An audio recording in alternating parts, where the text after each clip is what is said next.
Not everything that gets recorded is meant to be found. Not everything that happens is meant to be understood. Welcome to the last broadcast. Meridian Hotel. I drive through the west side of town a few times a month for work. Just the other day, I came around the bend on Prince Street and saw orange barriers everywhere.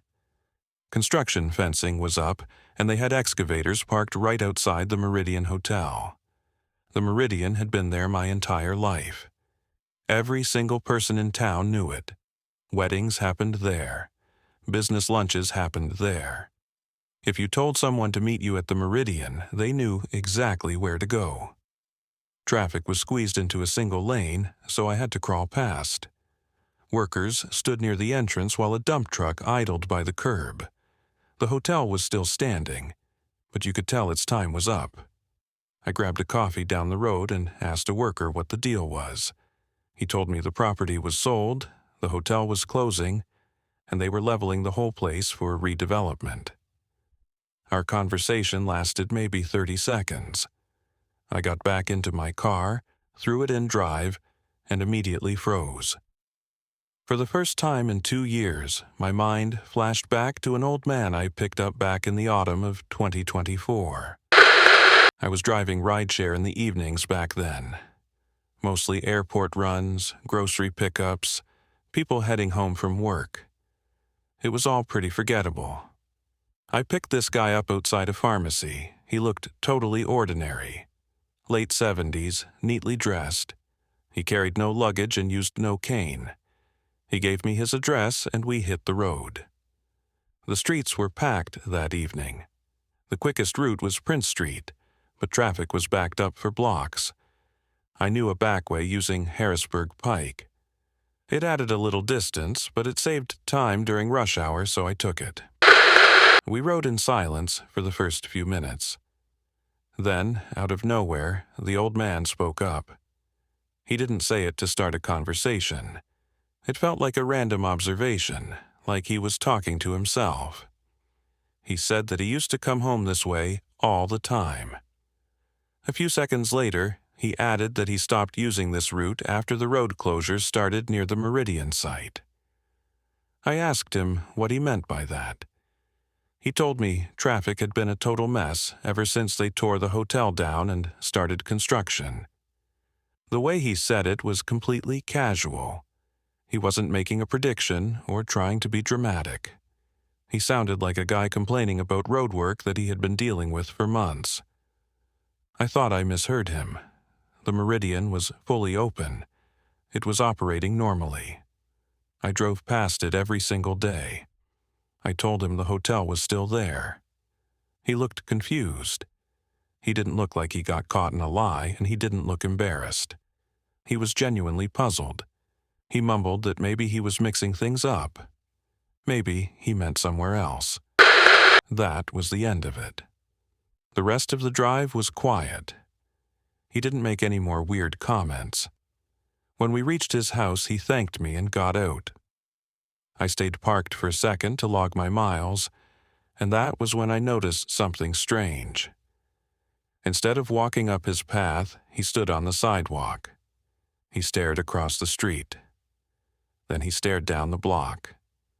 Then he looked back at the house. He stood there for about 10 seconds, looking completely lost, before I finally pulled away. At the time, I figured he was dealing with memory issues, or maybe he had been away for a long time and was seeing how the neighborhood changed. I forgot about him completely. Until now.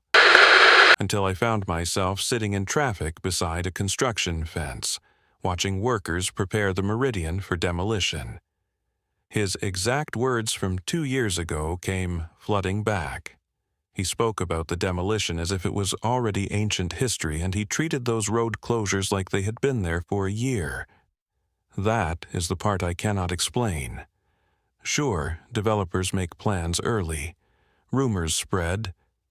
Maybe he heard a whisper about the sale back in 2024. That part is possible. What I cannot explain is how naturally he spoke about living in a version of our town that did not exist yet. The wallet photo. My name is David, and I've been driving for a rideshare company for about 3 years now. Most nights are unmemorable. You drive a stranger to their destination and forget about them immediately. What happened last night changed everything for me. I'm sitting in my car right now, parked a few blocks away from a house on the east side of town. I just left there after trying to return a wallet. I already know how this story ends, and my hands are shaking while I sit here in my driver's seat. To make sense of it, I need to tell you exactly what happened, starting from last night. It was around 11 o'clock.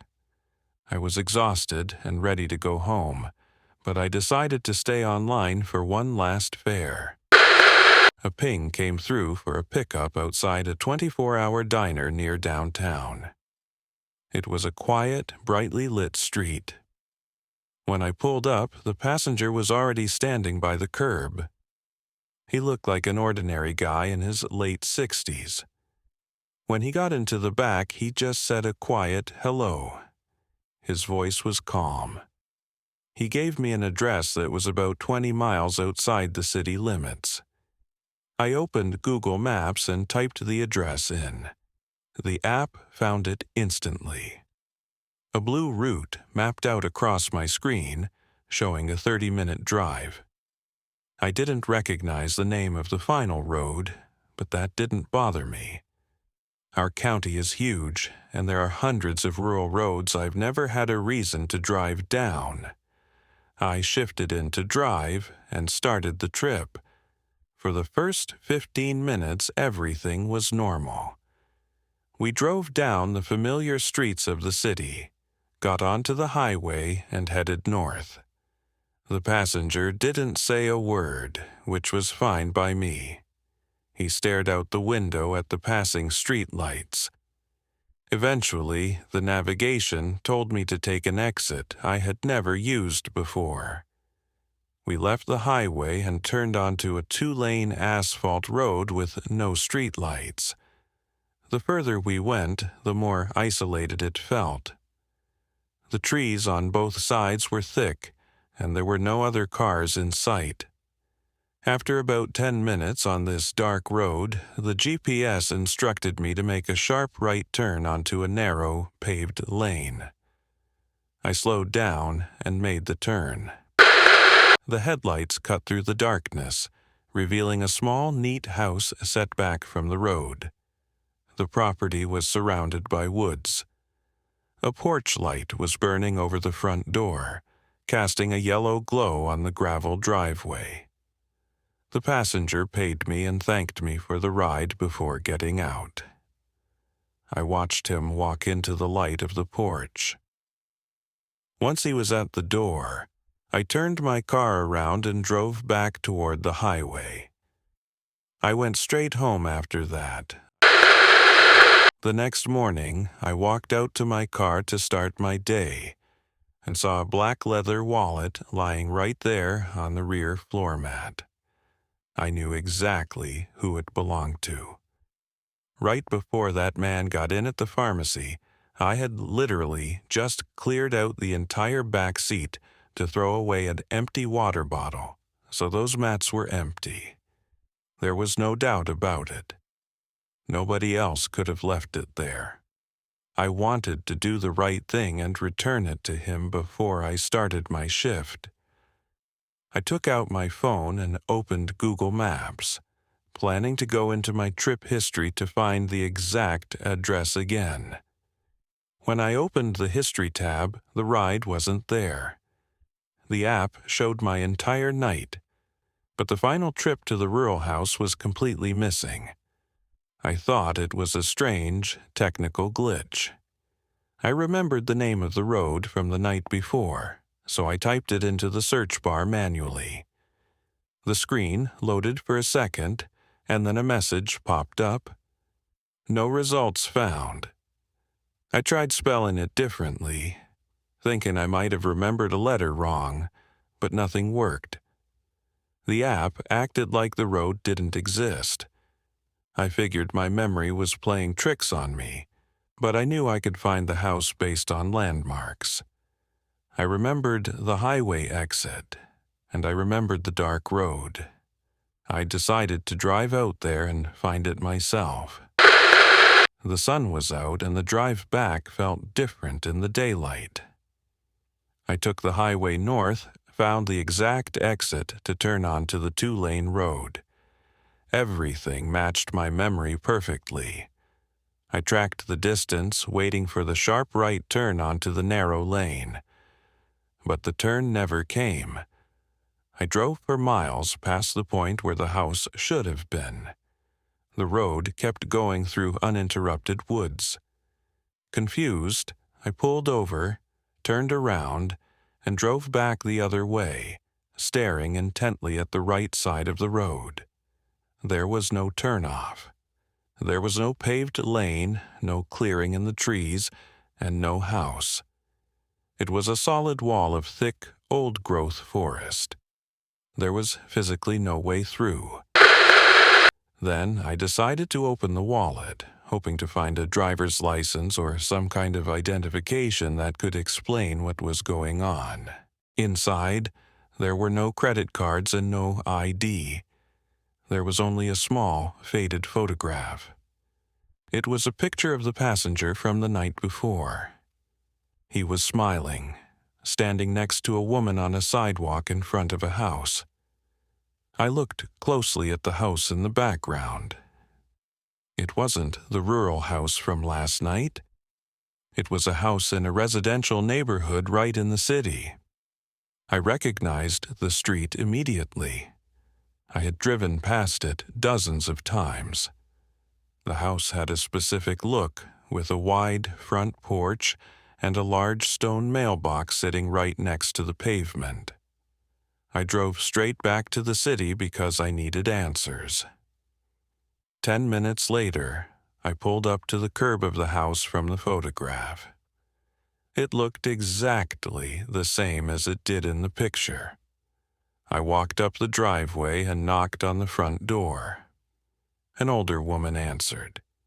She smiled politely and asked if she could help me. I took the wallet out of my pocket and held it out to her.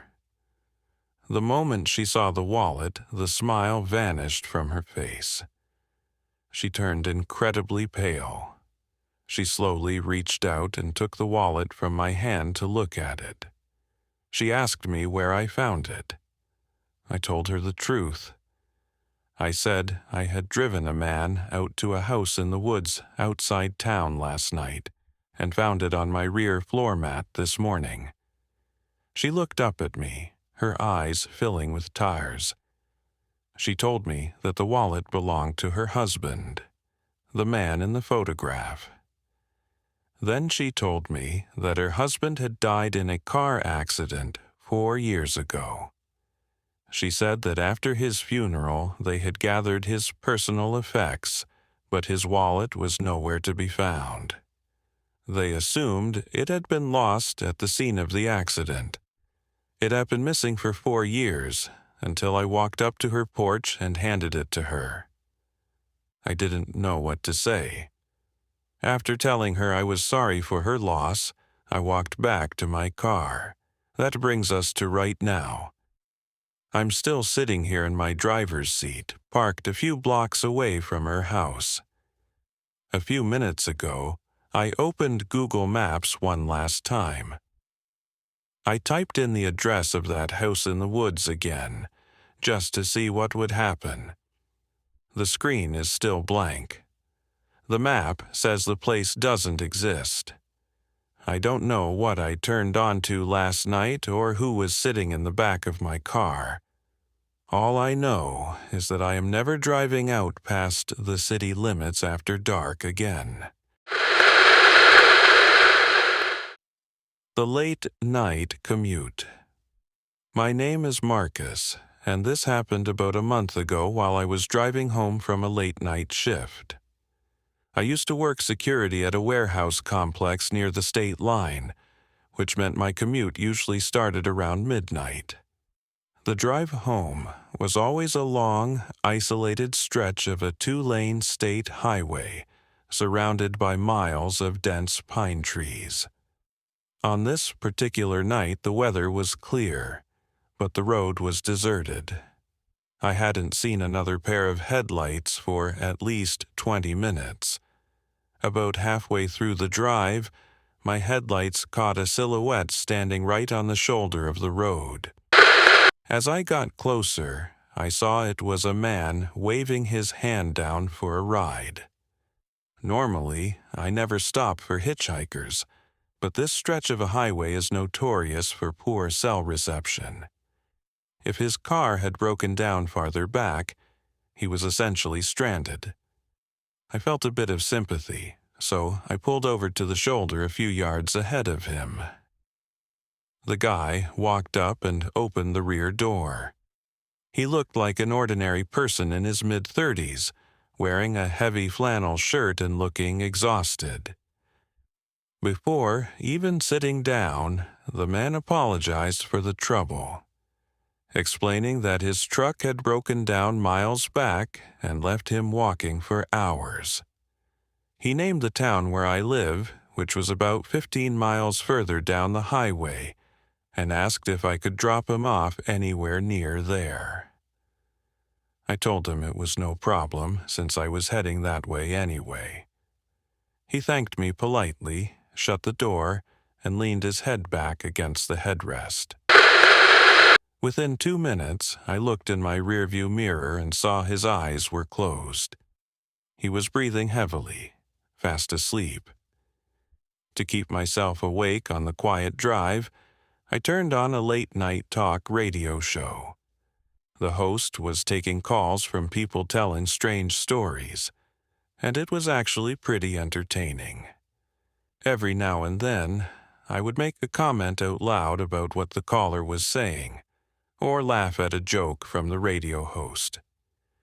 It felt good to have some noise in the car, even if my passenger was totally passed out in the back. At one point, I even looked back and jokingly asked him what he thought about a specific caller, but he didn't stir at all. He was dead to the world. After another 15 minutes of driving, I really needed to use the restroom. There was a small, 24-hour gas station coming up on the right side of the highway. I pulled into the station and parked right next to the main building. Before getting out, I turned around in my seat to ask the man if he wanted me to grab him a coffee or a bottle of water while I was inside. The back seat was empty. I sat there staring at the empty fabric for a few seconds, paralyzed. I thought maybe I was losing my mind from exhaustion. I unlocked my doors, stepped out of the car, and opened the rear door to look underneath the seats. There was nothing there. The impossibility of it is what made my stomach turn. My car has automatic child locks on the rear doors that engage the moment the vehicle is in drive. If someone tries to open the back door from the inside, a loud warning chime goes off on my dashboard, and the interior dome lights immediately turn on. None of that happened. I'd been driving at 50 miles an hour down a straight highway with the windows up. There was no way for a man to exit the vehicle. I didn't even go inside to use the restroom anymore. I got back into the driver's seat and pulled back onto the highway as fast as I could. My heart was pounding, and I kept staring at the rearview mirror, half expecting him to suddenly reappear in the reflection. I drove for another 10 or 12 miles, pushing the car past the speed limit, just wanting to get back to civilization. I was only a few minutes away from the outskirts of my town when my high beams illuminated something on the shoulder. A figure was standing right under a street lamp, waving his arm down for a ride. As the car flew toward him, the headlights fully lit up his clothes and posture. It was the exact same man. He was wearing the same flannel shirt, standing in the exact same stance as before. I didn't slow down. I slammed my foot onto the gas pedal and swerved toward the center line to give him as much space as possible. As I blasted past him, I glanced at my side mirror. The shoulder of the road was empty. The man was gone. The rest of the drive home was a blur of high speeds until the car was safely parked in the driveway. That security job lasted exactly 1 more week before I quit. Giving up the steady income was a small price to pay, because some stretches of a highway are meant to be left entirely alone after dark.